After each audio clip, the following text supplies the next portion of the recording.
Good afternoon, everybody. Thank you for joining us on this beautiful Friday afternoon and sacrificing the outdoors to join us indoors.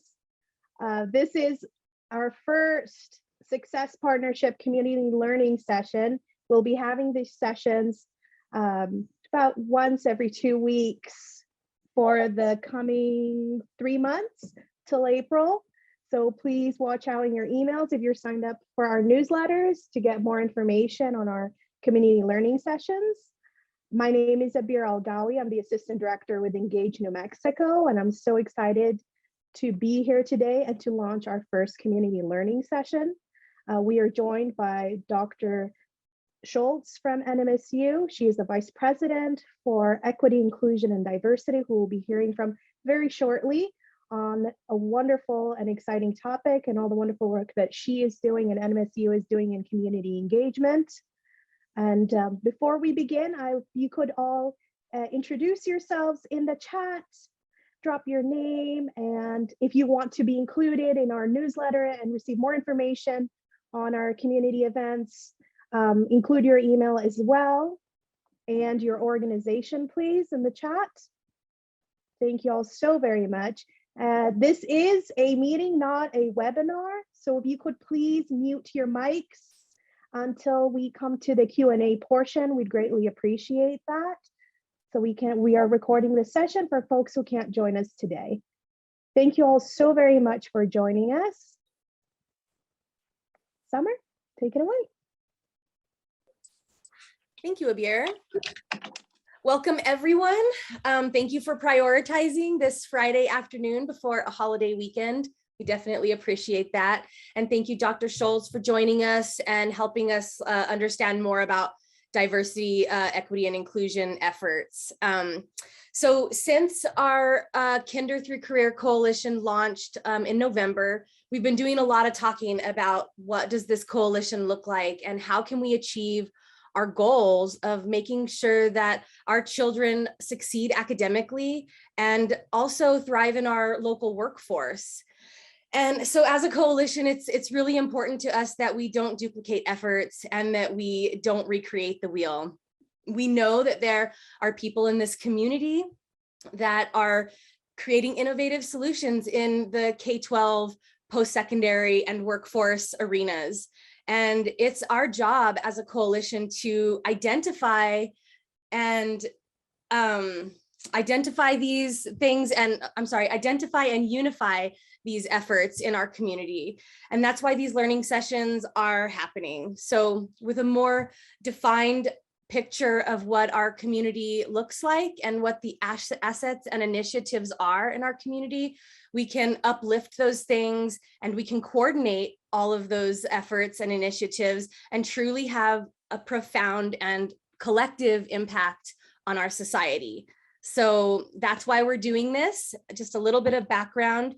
And I'm also going to be the timekeeper today. So Dr. Schultz, you say you need about 30 minutes, is that right? Probably 30 to 45 minutes. I'm hoping for 30 so we can speak more. Okay, well, I'm not sure I'll need to do a timer, but if I do need to do a timer, I'll put a bell on my phone and I'll unmute myself. So I'm not being rude. I'm just trying to keep us on track. And with that, you can take it away, Dr. Schultz.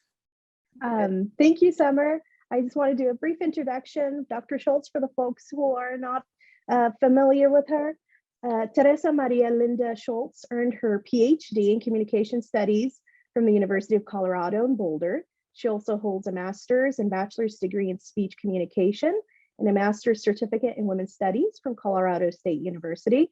As a scholar, Dr. Schultz is interested in identifying discursive and material counter-hegemonic practices and social justice education in the connection between voice, victimhood, and agency, and the role that we all play in challenging, preventing, and resisting different forms of oppression, while also co-creating and co-sustaining a healthy campus climate. Dr. Schultz is New Mexico State University's first Vice President for Equity, Inclusion, and Diversity, and we are very proud to have her join us today. Take it away, Dr. Schultz. Thank you very much for that great introduction, and I'm very pleased to be here. I'm going to share my screen. Oh, can I get co-hosting power, please? Absolutely.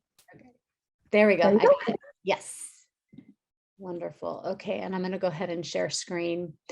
And I imagine that as I speak, some of you might have questions as I go along.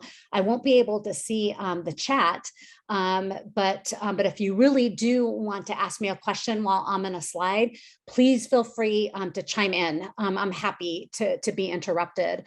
And so what I titled our discussion today is Inclusive Excellence and Identifying Opportunities for Educational Equity, Community Partnerships for Success.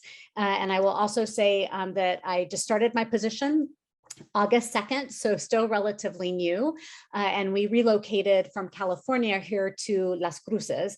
And we are very much, my husband and I, very happy to be part of the community. I wanted to start with a quote by the 2004 Nobel Peace Prize laureate from Kenya, Wangari Maathai. And she says this about community. I'm very conscious of the fact that you can't do it alone. It's teamwork. When you do it alone, you run the risk that when you are no longer there, nobody else will do it. And much of the work that I do, even as a faculty member and now as a vice president for equity, inclusion, and diversity, I very much center the notion of community. EID work, equity, inclusion, and diversity very much requires the work of community in order to be successful. So today, these are the topic areas that I'm going to discuss. I'm going to talk about NMSU as an HSI MSI. I'll talk about inclusive excellence and share some data that you're familiar with, actually. I'll talk about EID infrastructure and the Office for Equity, Inclusion, and Diversity at NMSU. And then I am really excited about opening our conversation up to dialogue. So Gina Ann Garcia wrote the book, Becoming Hispanic Serving Institutions, Opportunities for Colleges and Universities. And she says this about HSIs, that HSIs may very well be the best equipped institutions for providing a culturally engaging space for Latinx and other minoritized students, leading to a greater sense of belonging and ultimately a greater level of persistence, graduation, and post-graduation career outcomes. Later this semester in February, I'll be co-leading a course through our teaching academy at NMSU with Dr. Laura Madsen, focusing actually on Gina Garcia's book. And I wanted to start by talking about NMSU as a Hispanic serving institution and a minority serving institution, because that's really important to the identity of NMSU. And then of course, also our sister community colleges. So the main campus, Doña Ana Community College, as well as our other sister community colleges in the area. So a lot of folks, I don't know that they're familiar with what it means to be an HSI. So here's what it is by definition. It means that at least 25% of our undergraduate students identify as Hispanic or Latinx. So it's based actually on enrollment. And so the conversations that I've been having with the NMSU campus community has been beyond enrollment. What is our mission as an HSI MSI? So we're in a beautiful space to be able to really talk about that mission that goes way beyond just enrollment numbers. And it centers servingness. And I think that the work that many of you all do is very centered on servingness with our youth and our families in the community. And so I think there's ample opportunity for some really great partnerships here. Just a bit more about Hispanic serving institutions. Hispanic serving institutions actually enroll not just a large percentage of Hispanic Latinx students nationwide, but also other minoritized students or students of color. So as you can see here, and this is nationwide data coming from the Hispanic Association of Colleges and Universities. So that becomes really important because we're not just serving Hispanic Latinx students, but also other minoritized students. And I'm going to talk also beyond ethnicity and race here shortly. Some HSI quick facts. There are currently 569 HSIs nationwide.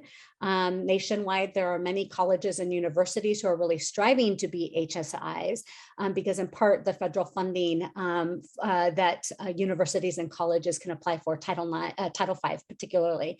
And there's about 362 emerging HSIs nationwide. Emerging HSIs means that they're soon to become HSIs, but currently their percentages at the undergraduate level are between 15 and 24%.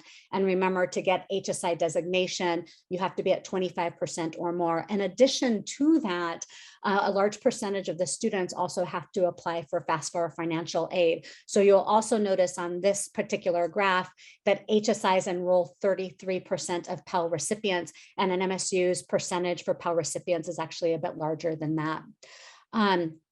So let me pause there actually, because I think I said a lot. Does anybody have any questions or any comments just based on what I've just shared? I'll pause. I can't see the chat and I can't see if hands are up, but if anybody wants to chime in. Okay, I'm not hearing anything. Okay, all right, so let me now talk about inclusive excellence. So the Association of American Colleges and Universities is key in actually identifying what inclusive excellence is. And I tend to talk about inclusive excellence in this work as well. And their core principles are actually also very congruent with NMSU's mission, vision, and values. And so those core principles are diversity, equity and equity-mindedness, and inclusion. So these are terms that we hear a lot. They're in my title. They actually are the title of the office that I oversee. We talk a lot about diversity, equity, and inclusion in any work that we do as it relates to mission of a university or a college. But what do those terms actually mean, and what have they meant to higher education, which actually is pretty instructive to the community work that we can do together. So in general, diversity is about individual differences. So personality, prior knowledge, and life experiences, as well as group and social differences, or what we call social identity categories, right? So racial and ethnic identities, class identity, gender, sexual orientation, country of origin, ability, as well as cultural, political, religious, or other affiliations. Now, historically in higher education, diversity was just specifically about numbers. I think that's the case in many organizations, whether corporate, private, nonprofit, right? So the idea is let's increase representation. So let's bring in quote unquote more diverse groups, or other phrases that you might hear is people from diverse backgrounds. We want to be more precise than just people from diverse backgrounds, right? We also want to say that just because there might be representation in numbers or percentages, that does not necessarily mean that those particular spaces, institutions, organizations, or agencies are necessarily inclusive or necessarily operating within an equity lens. And so universities have really been taken to task to move beyond just numbers. So this goes back to what it makes NMSU an HSI, what defines an HSI, right? 25% or more of the undergraduate student population identifies as Hispanic, Latinx, Chicano, right? But it's not just about the enrollment numbers. That's why we want to center servingness. Now, representation in numbers does become important to an extent, and I'll talk about that when I share some demographics with you about our student population and faculty population at NMSU. But this now leads me to talking about inclusion. So inclusion isn't just something that we say, it's something that we do. So it's active, it's intentional, and it's ongoing engagement. That's important. Active, intentional, ongoing engagement. And we're talking about curriculum and co-curriculum, and we're also talking about communities. So this also comes from the AACNU, and I love that they emphasize communities as well. So yes, intellectual, social, cultural, and geographical communities. So how is it that community colleges and four-year universities are connecting to community, right? So we're thinking about pathways, for our youth, but we're also thinking about continued education for our adults. And that's where our community colleges play such an important role, right? In addition to active, intentional, and ongoing engagement in curriculum, co-curriculum, and communities, we're also talking about an increased awareness. So that means an empathetic understanding of the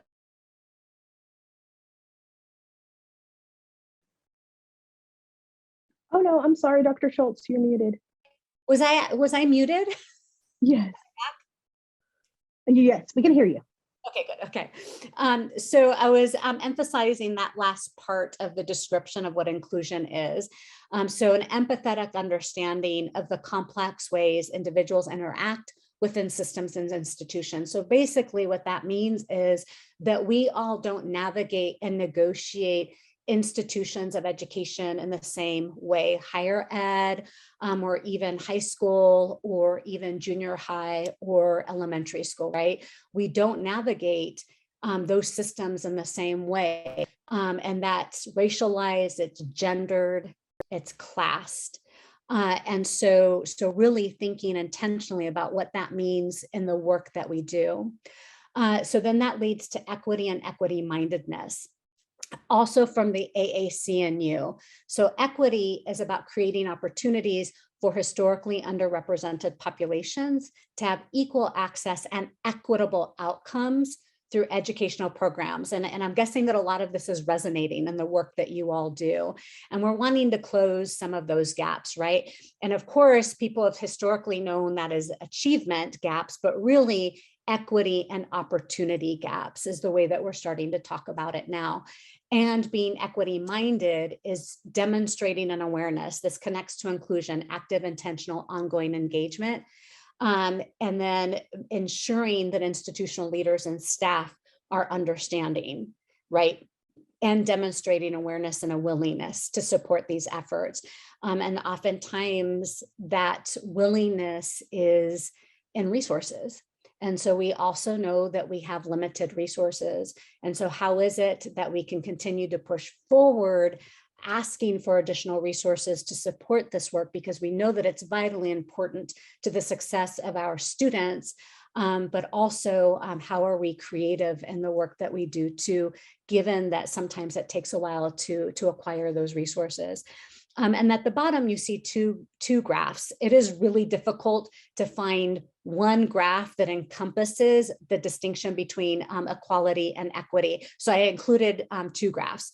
On the left-hand side, you'll notice there's a fence, right? And there's a game that participants are watching. And you'll notice in the first frame of the left graphic that you have folks who, of course, are different heights. Okay, so we're using height metaphorically here. Equality is we treat everybody the same, regardless of any sorts of differences. And so we're just going to make sure that you all have the exact same stool size to be able to engage in the game. But you'll notice that still a participant is being left out. And so equity is about ensuring that folks have the resources that are appropriate to what they might need as support for success, or to be able to engage in whether it's a game or engage in our institutions. But actually, more importantly, if you go to the right-hand graph and go to the rightmost frame, what you'll notice is they actually took down the barrier of the fence and put a chain link fence instead. Now, chain link fence isn't particularly better, but you get the idea that it's not about the individuals, but more about the structure and the systems. So if you're familiar with critical race theory is talking about structural forms of oppression, racism, for example, right? But also thinking about misogyny and sexism and classism, ableism, and so on. And so how do we transform and take away the barriers that actually the structures and the systems have created, that's not placed on the individual. So with that being said, let me talk through some data here. And data is important, I think, to all of the work that we do. So I'm sharing with you, this is specific to the main campus, and this is the NMSU undergraduate student percentages as of fall of 2021. And so you'll notice that our larger representations in terms of percentages are white non-Hispanic students at 25% and Hispanic, Latinx, Latino, Chicano students are at 63%. And then you will notice that the numbers or the percentages are quite a bit lower for other underrepresented groups on campus. Particular, I want to highlight our American Indian student population or Native student population at 2.5%. Our ABC students, African Black Caribbean, are at 3%. And our Asian Pacific Islander students are at about 1%. And I'm going to share with you some data from Doña Ana County as well. So this is in terms of, yes, we do need to talk to an extent about numbers, percentages, but not just stay in the numbers and percentages, because what we're also noticing in terms of our graduation rates, our white students are graduating at much higher rates than our students of color. And this is faculty, and this traces over the past few years, but I'm highlighting in particular the most recent data, fall 2020. I haven't gotten disaggregated data for 2021 yet, but where we have about 60% white non-Hispanic faculty, 19.5% Hispanic Latinx faculty, and then you can see the percentages from there. And so oftentimes what we hear from students at university campuses nationwide, that they want to see themselves represented in the faculty, right? They want to see themselves, quote unquote, this is what students will say, I want to see myself in the faculty.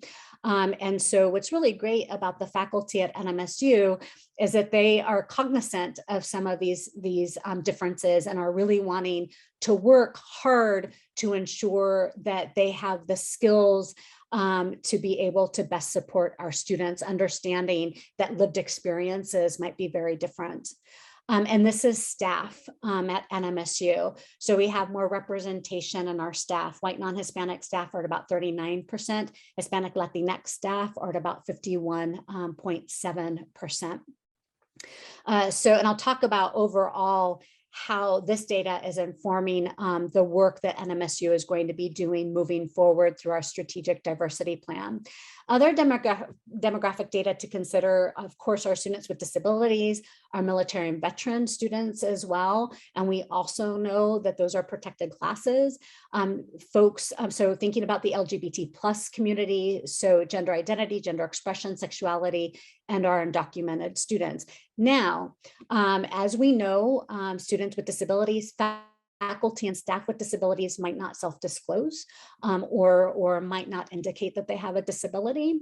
Certainly undocumented students are not going to readily share that information for a lot of different reasons, and including I highlight that we're on the borders and we have a pretty strong presence of Border Patrol in the area.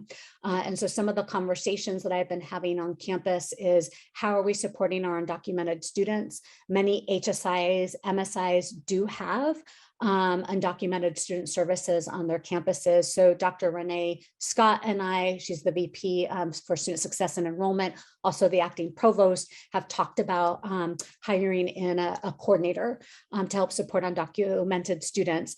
Currently, undocumented students may seek some support from Chicano Programs.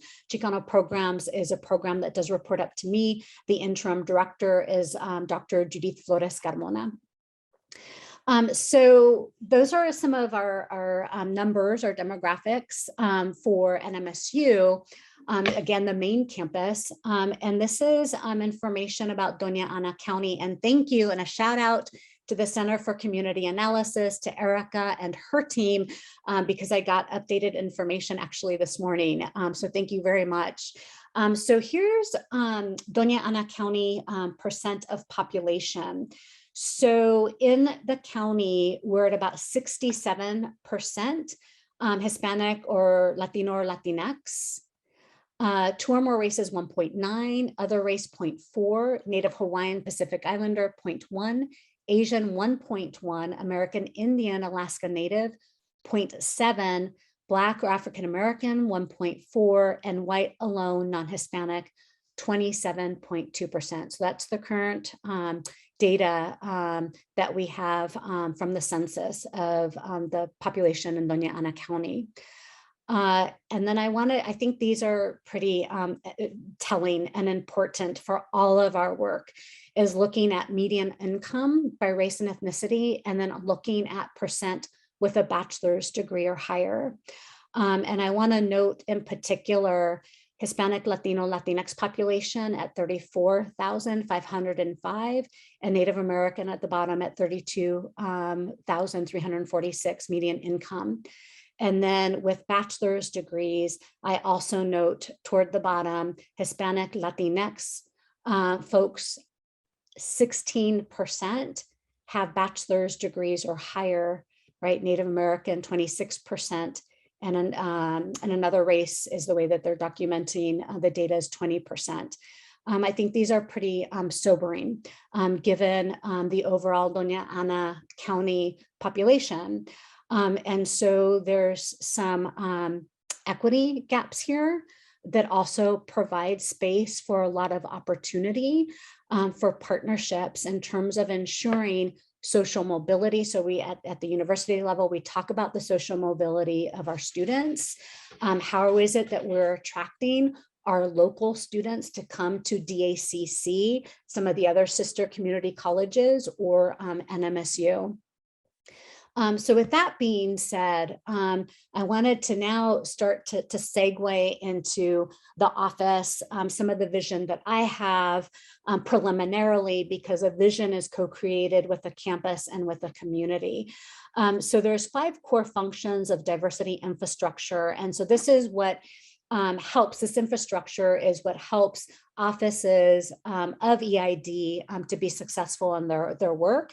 In addition to, it helps to identify the work that we're wanting to do, so the opportunities. So recruitment and retention, certainly faculty, right, of staff, and then of students. We're really wanting to see an increase in our Native student population. The director of the American Indian program, Michael Ray, on campus has been working with tribal communities and also works closely with enrollment on recruitment of Native students. We want to work on a sense of belonging, and I'm going to explain what belonging means. Education, so education for our campus community and our community at large. I'm always an educator, and I come from having led quite a few professional development workshops for campus communities that included staff, faculty, and students.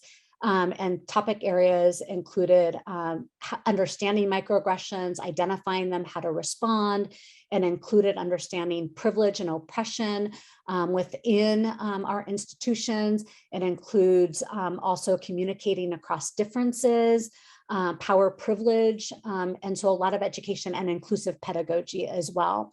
So as we continue to lay out the strategic diversity plan, one of my goals is also to increase the professional development for the main campus and also the community, because I've led workshops also with community partners in the past.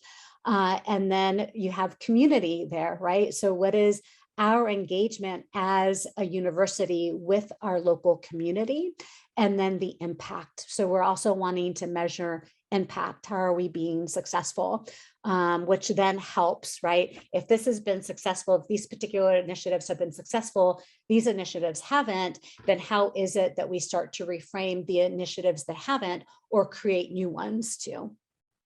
So belonging is students, and I always include staff and faculty, their sense of being included, accepted, valued, and encouraged. So what does that mean? It's not just a seat at the table. So you've probably heard that metaphor about a seat at the table, but it's about voices are being listened to, so much so that they're contributing to transforming the institution. So what do I mean by transforming the institution?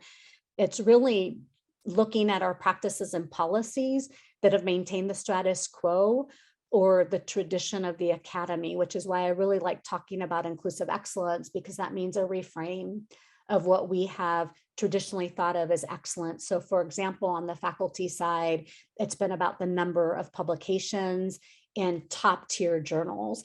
And some of the EID work, really valuable equity, inclusion, and diversity work that scholars are participating in and are doing that may not always fall into the category of like the top tier international journals, but fall into really strong journals at the local regional level. So that's kind of a way of reframing, and I'm using faculty as an example. And then I'm going to talk about the assets that our students bring that also challenge the tradition of the academy. So this is the makeup currently of the Office for Equity, Inclusion, and Diversity.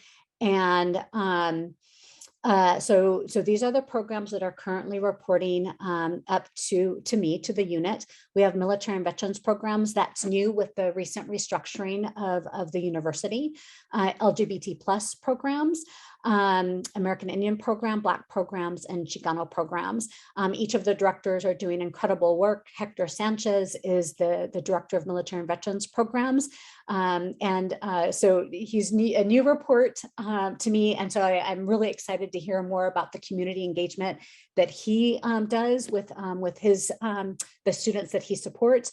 LGBT plus programs. So Dr. Zoe Sofia Puk has been doing incredible work, including acquired a grant recently to look at healthcare and support for trans students. I mentioned Michael Reyes, the director of American Indian program. Kimberly York is currently the interim director of Black programs. I know is very engaged with the NAACP in the community. And then I mentioned Dr. Judith Flores Carmona, who's also interim director for Chicano programs. She's also an associate professor on campus.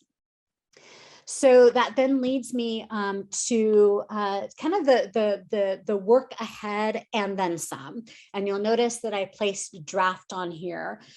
So this is beginning the draft of a strategic diversity plan. So you're probably familiar with NMSU Leads 2025, which is the strategic plan. Objective 4.1 is specifically the strategic diversity plan. And this is based on the tactics that have already been identified, and some of the diversity program directors and I did a bit of rewording on some of the tactics. And then we also started to draft a mission for the office. And there'll be some adjustments to this as I begin work with the campus on the strategic diversity plan, not just the campus, but the institution. So this will include our sister community colleges. And so the mission, and I have a smile on my face because we drafted this mission back in September. And so you'll notice very much so that community is very important to the work that we do. And so here's our current draft of the mission.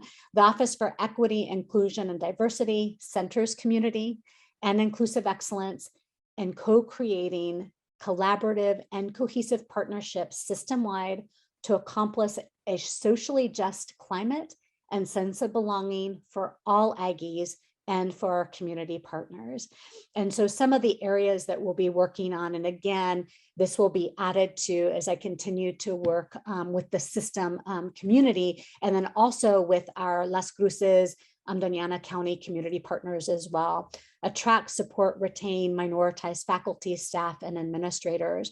And community is really important to retaining, right? And then also to attracting.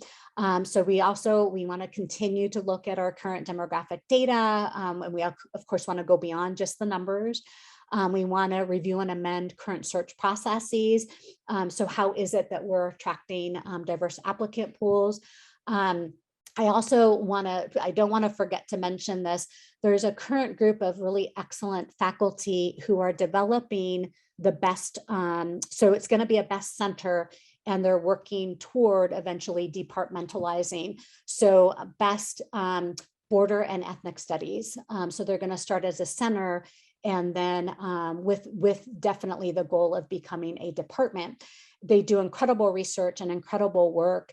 And their hope is, as an NMSU, as an HSI, MSI that's had really robust diversity programs, to have Borderlands and Ethnic Studies program attracts students as well as faculty and researchers who are really experts in doing Borderlands research and of course ethnic studies research as well. The second column there in the middle is adopting best practices of HSIs, MSIs, and really centering servingness in the work that we do, and then enhancing relationships with all student, staff, and faculty, different organizations, and then I add to that also with our community partners. So here's where I had mentioned before about opportunities and how is it that we can work together. So here's one of the ideas that I have. Tara Yoso is a scholar, and she created the theory of community cultural wealth. And you can access this online actually pretty easily. And this is about really centering the assets that our students bring into community college settings and into four-year university settings. And when I mean specifically NMSU, right? And so how do we work with youth early on to really show them that they have incredible assets that can make them so successful in higher education? And this is actually also important for our faculty and our staff to understand. And so I highlight in particular, so these are different types of capital that our first gen students bring. And Yoso's work focuses on Latinas and young Black women, first gen, but definitely applicable to other minoritized groups and to first gen students. So these are different forms of capital, and this is challenging the tradition of the academy. And I want to point out linguistic capital and navigational capital in particular, so that we know that we have many English language learners in the area, in the county, and also first gen to college, right? And also first gen US or second gen to college as well. And for those of us who were raised bilingual and we went through school, we wrote in a particular way. And it was conveyed to us early on that being bilingual was actually a deficit and not an asset. And I'm starting to see a slight adjustment in that. And I can't see people, so I don't know if some of you are nodding, but I had this conversation with some campus partners where there was a lot of nodding when I talked about bilingualism being seen as a deficit and not as an asset, and we need to reframe that. And so here's an example. For our students who are raised bilingual or multilingual, whether that's Spanish, English, whether that's Navajo English, other tribal languages as well, that we, and I'll include me and the we as a first gen to college, first gen US, we were raised oftentimes translating for family members. And so that actually, not only did we navigate a system that could be medical system, that could be the legal system, that could be the educational system in one language, but we've navigated those institutions in more than one language. And that is an incredible asset that we really need to emphasize for our students. And that's one example. The support that we provide for family, familial capital. Oh my gosh, that is such an incredible asset that our students bring. And so really thinking through an asset-based model and how can we all partner together on helping people to understand what those assets are. So that's students, that's teachers, that's faculty, so that our youth are understanding and hearing these messages really early on. So with that, I'm gonna end with two quotes, and then I'm gonna segue into more of a dialogue. So one quote is from Gloria Anzaldúa, and she says this: "Though we tremble before uncertain futures, may we meet adversity with strength. May we dance in the face of our fears.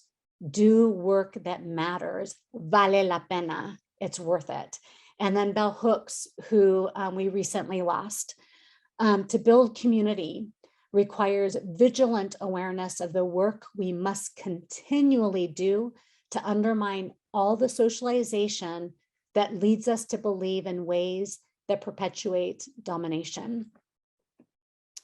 So the question that I pose, and I know you have questions too, is what are your hopes for NMSU's and the Office for Equity, Inclusion, and Diversity's relationship with you? So I'm going to go ahead and stop share screen, and I can, okay. And there, I can see people. And I'm happy to open it up to questions and comments. Definitely want to hear about what your hopes are.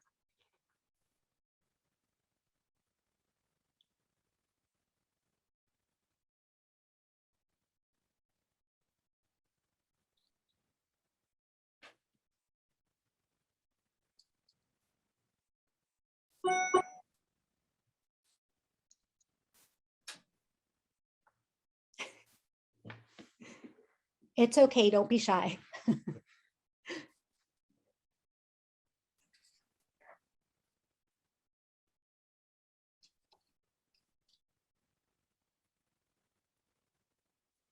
I think there were some comments in the chat.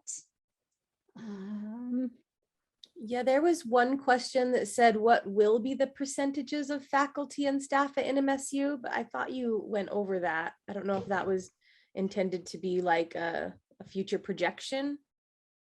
And right now, you know, that's going to be a conversation to be had with the community, with the campus communities. I mean, ideally, we definitely want, I think, increased representation. And I think Dr. Lara has responded to some of that. Thank you, Dr. Lara, too. And so I think more to come on that. That's a great question. And I think that conversation has to happen with the campus community in terms of what departments are looking at, what the colleges are looking at. I'll say this, I want to give a shout out to all the deans and the colleges too, because they're very committed to EID work and the College of ACES. So really thinking about Dean Flores has really wanted to include more communities and ACES and the ag work that they're doing. So they've been really intentional about how they're wanting to move forward to attract students from underrepresented populations and then also faculty. There was a question in the chat.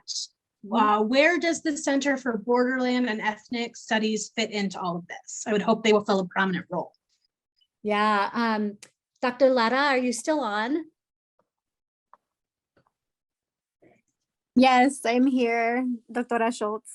Do you want to respond to that? Dr. Dulcinea Lara is actually part of the faculty who's wanting to create the center and then eventually the department. So I really want to defer to her to give her an opportunity to respond.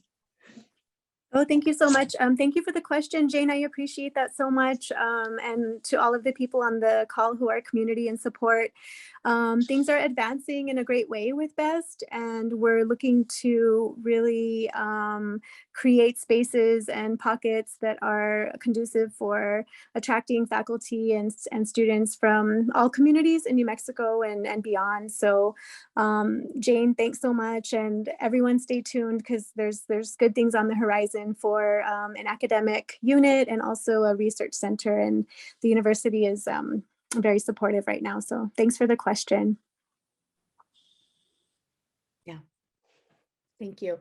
There was so another question came in the chat. This is important to all colleges, departments, and programs.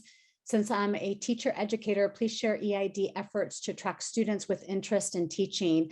I wish that Doctora Flores Carmona is on. Is Judith on? I don't believe so. Because she would be able to answer that question really well, because she actually is part of the TPAL program. She's currently teaching in honors. But I know that Dr. Judith Flores Carmona and Dr. Georgina Bedoni have been working in Cuba to work actually with teachers to come over to NMSU to get education and certification in teaching ethnic studies. And then also that in hopes will also attract more of the students as well. So more to come on that. There are experts on campus and education who can answer that question really, really well. Doctora Laura, Lara, do you have anything to add to that? Because you work very closely with Doctora Flores Carmona too. Yes, thank you so much. We are working, as you mentioned, with local school districts, Gadsden and Las Cruces educators, as well as you mentioned, I think you mentioned Acoma and Cuba, New Mexico. To Dr. Van Wee, thank you for the question. We're also very well connected with the New Mexico Public Ed Department as education really becomes closer in relationship with ethnic studies. So the sky's the limit. You all probably heard about the social studies standards revamp statewide. We're part of that conversation. Dr. Jeanette Haynes-Ryder, Dr. Flores Carmona, Dr. Bodoni. So many of us are deep in that conversation about how to really revolutionize education to include all voices, all communities, but lots of places to plug in. And I see Dr. Thomas on the call, part of, I think, early education, elementary education. So Dr. Thomas, you can speak to that too out of the College of Hest.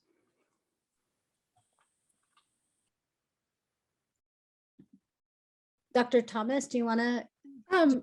One thing that I'm thinking about, especially in this group of early childhood educators, is how important it is that we have pay equity in order to attract more people to the field.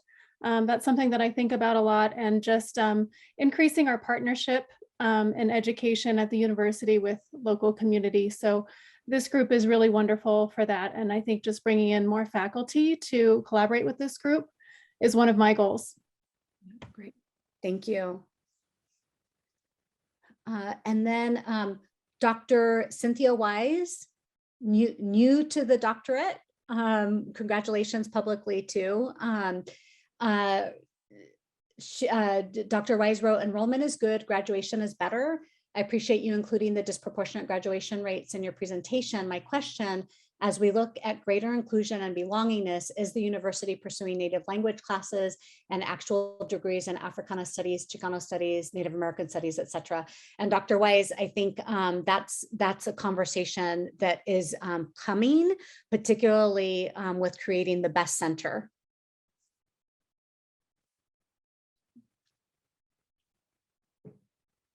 Other questions or comments? So this is a comment. Hi, I'm Cheryl Carrion, and I'm with Community Share. And I know we have a few of you in particular that have come to the board meetings, which is really wonderful with LCPS, just to support a lot of their inclusive policies. It's been way more of a battle than it should be. And so thank you for that. And then just a reminder that if you haven't seen our Community Share platform, that we connect just anybody, any nonprofit, NMSU, etc., with classrooms to partner for project-based learning. So it's actually community-based learning. And so I put the site in the chat, and we have so many nonprofits now that are, you know, they want to help, they want to connect with classrooms, but it's really difficult just because of the teacher load. So it's really a great platform to help do that. And I can think of a few projects right now that would love to connect with you, Dr. Schultz. So thank you so much. Thank you. And I'm putting in, this is my direct email that I'm putting in the chat. I'll get that much quicker than the VP EID email. So I just put my email in there. Any other questions or comments, ideas, the work that you all are doing? I saw a physical hand up. Michael? I think you're muted. Mute seems to work better for me than not. In the early 90s, New Mexico attracted the big pocket folks, Daniels, McCune, Kellogg, focused around a funny topic called civic engagement. Between 1993 and 2008, there was a widespread acceptance across the value of community engagement and school partnerships, primarily at the high school level.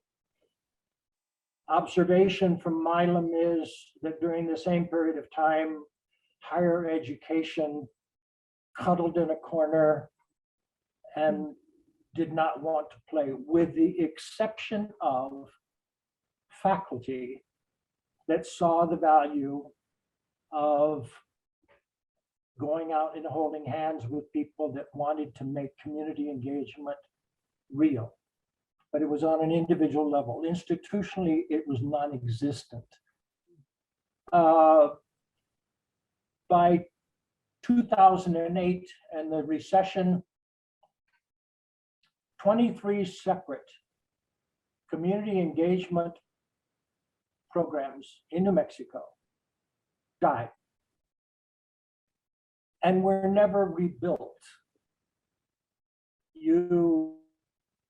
There were people like Roberta Rael in Albuquerque that saw something around a tone of generation justice and was able to move that into public awareness, primarily the visuals part, and into higher education, UNM making the first big step to recapture what was lost between 2008 and 2011.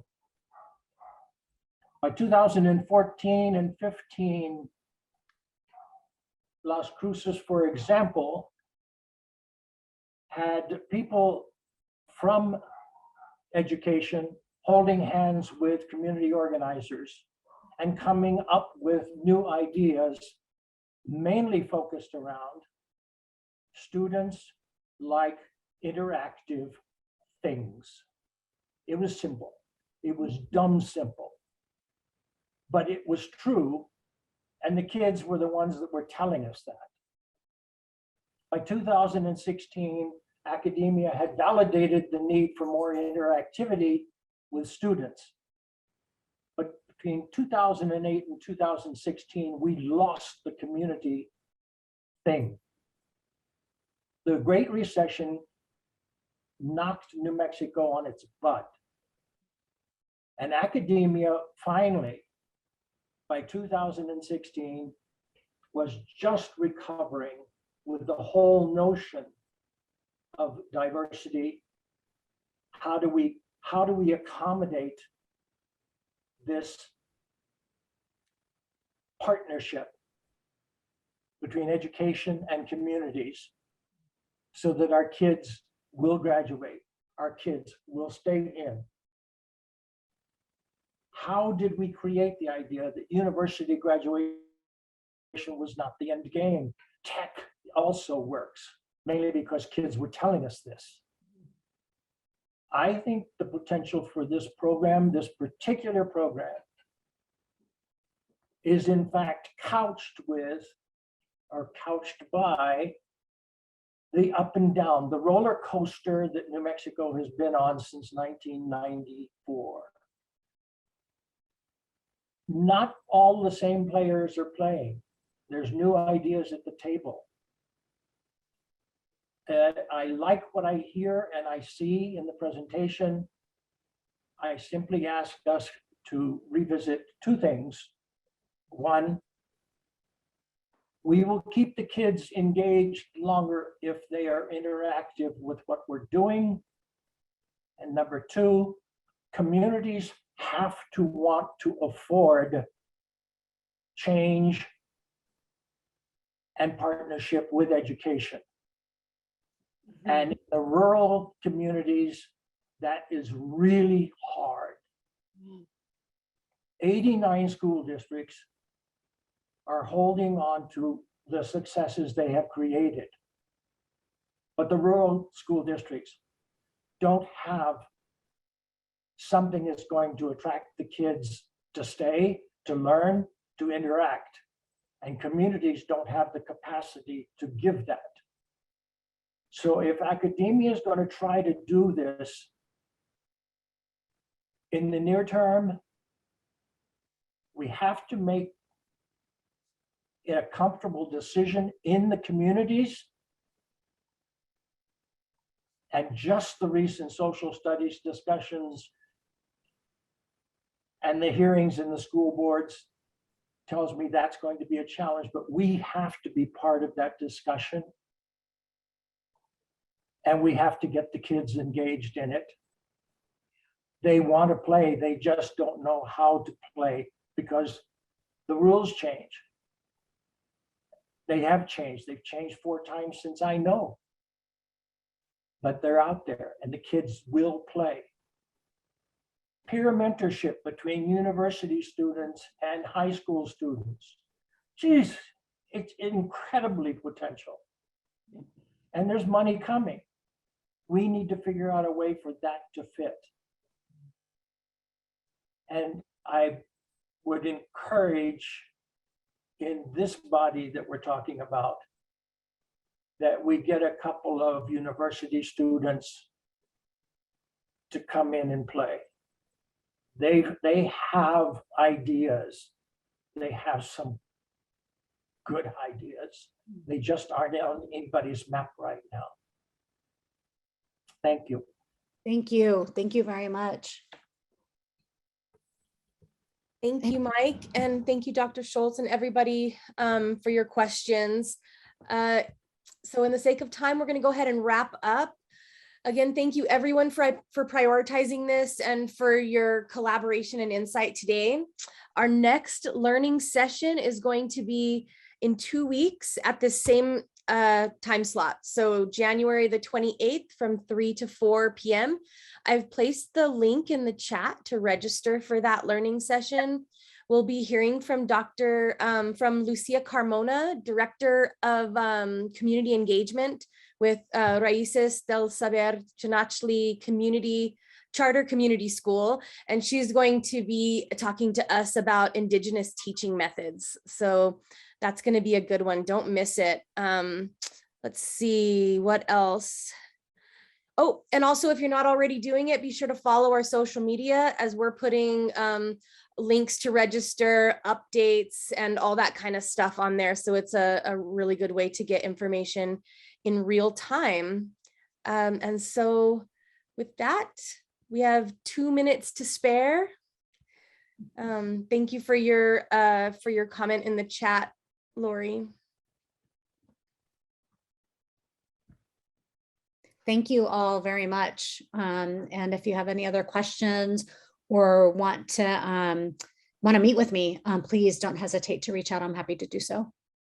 Yeah. I want to thank you for your excellent presentation. This was fabulous. I really appreciate what you are doing, for the students, for staff, for faculty, and of course for the larger community.